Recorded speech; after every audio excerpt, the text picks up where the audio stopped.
Hi, I'm Ross Waugh from Waugh Infrastructure Management and InfraManage.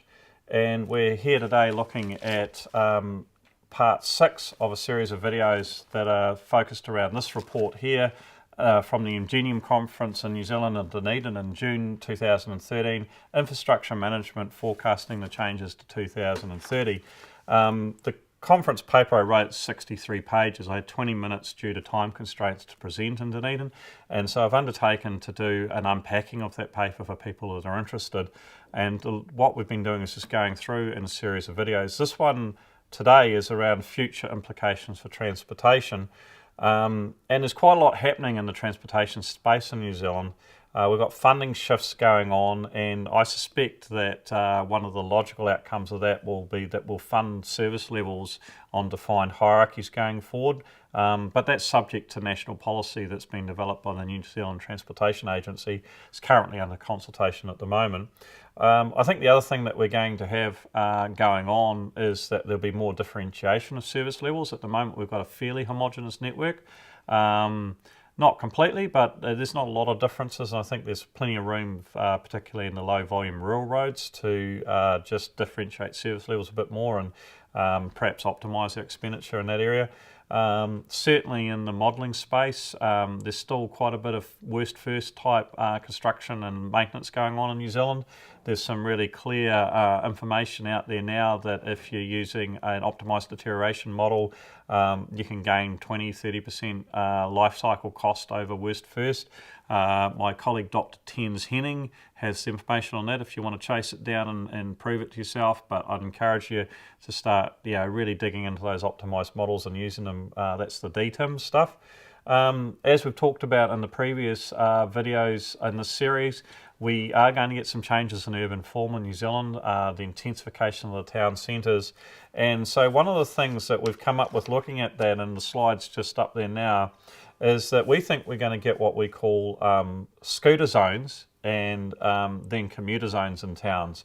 And so what we did was we modelled Timaru, which is where I live, a town of 28,000 people on the South Island on the east coast, and a town that's advancing in terms of its ageing demographic.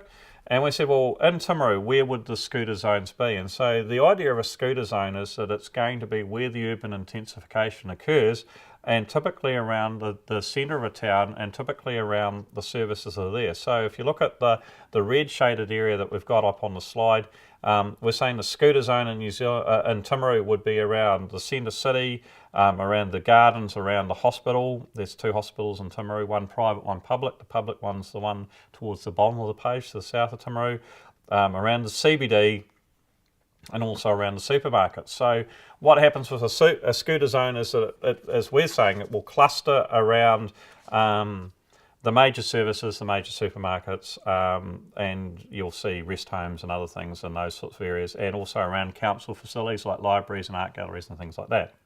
What we would expect in scooter zones is that we'd expect higher intensification of housing, probably more through units than anything else. So in Auckland, you're going to get some more medium intensity housing planned there. Provincial New Zealand, I think it's just going to be units and maybe the odd apartment going in as well.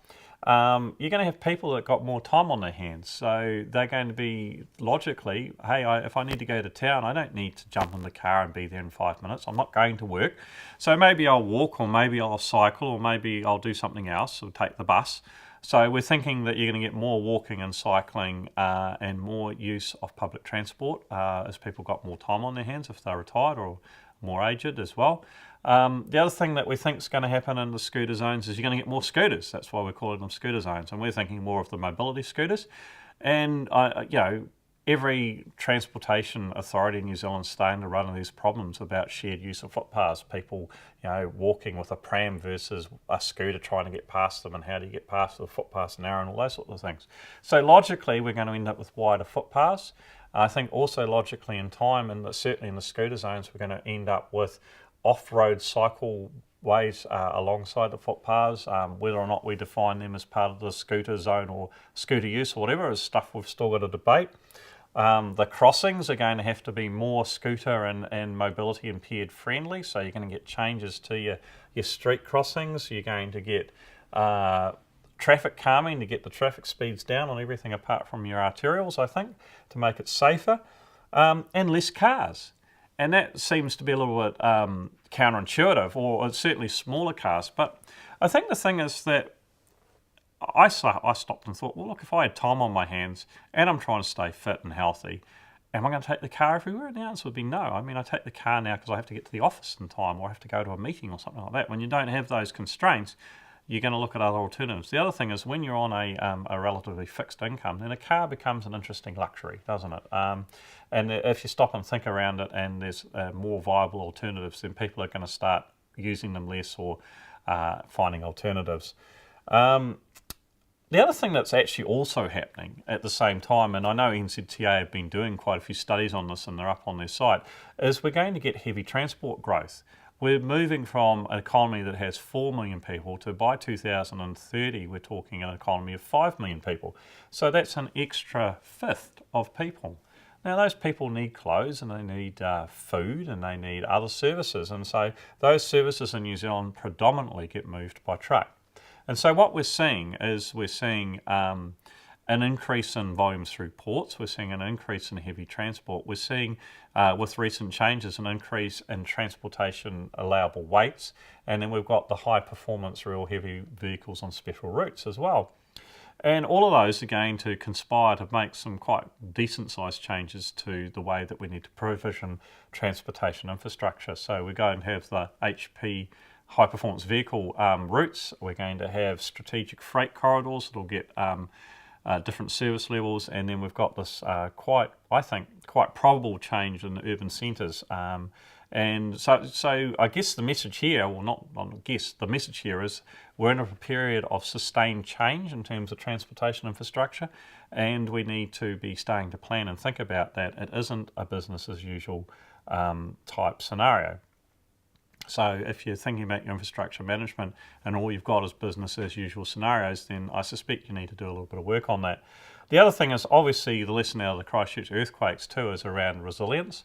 And so there's work starting to go on around resilience of transportation routes, extending lifeline studies and things like that, but also resilience of bridges and redundancy of bridges as well. And I know that Steve Abley and his team have done some work around that area just recently. So, and Christchurch Abley Consultants. So look, the thing is that it's just look at the broader picture again, holistic, and lots of changes coming up. Also, and I think if you look at the comment I made earlier about the DTIMS modelling, it surprised me that so many of the authorities, when I looked at that data, are still demonstrably running worst first intervention strategies.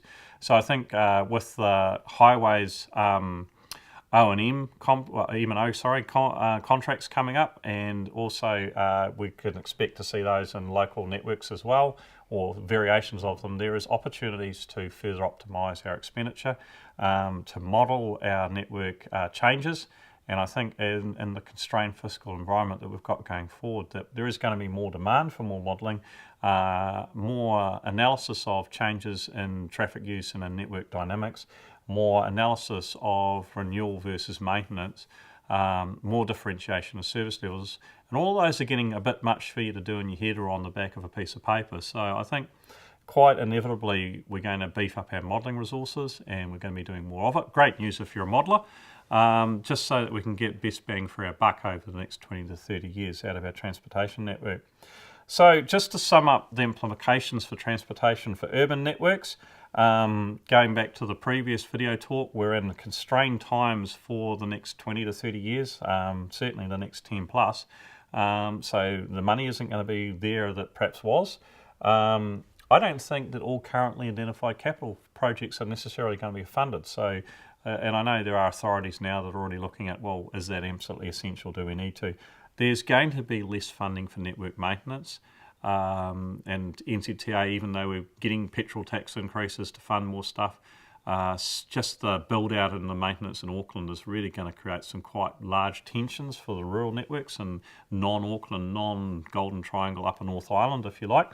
So that isn't going away anytime soon. I'd like you to think about the scooter zone changes and just what that means for your networks. Do you think it's real? Is that going to change your footpath replacement and your curb and channel or curb and gutter replacement programs? Is it going to change the way that you use your carriageways? I think certainly there's going to be more emphasis needed on cycleways and footpaths and clustering of services around urban villages, public transport, and that's going to require us to change our thinking. I think we're going to see specified hierarchy and service levels, and obviously more need for modelling and more need for expenditure optimisation. That's all summarised in the slide you've been looking at. And just for rural networks, much the same. Definitely less funding for network maintenance, I think, would be a message there. Definitely more hierarchy differentiation and specified service levels for different hierarchy levels, I think, is coming. Changing land use adds a twist, and several of my clients have had quite a bit of daring intensification. Certainly, central government agenda is for more use of irrigation. One of New Zealand's paths to wealth over the next 30 to 40 years is to much more intensive horticulture and agriculture, so that's going to change land use, change roaming network use in those areas. Do you know what's going on in your area? Have you modelled what the change is going to be? Is it going to change your network or your hierarchy at all? And so I encourage you, again, more DTIMs, more RAM analysis, more just working out how to optimise those networks, and then optimise your expenditure around multiple scenarios. Hey, that's transportation. Thanks for looking in on this, and we'll see you at the next video.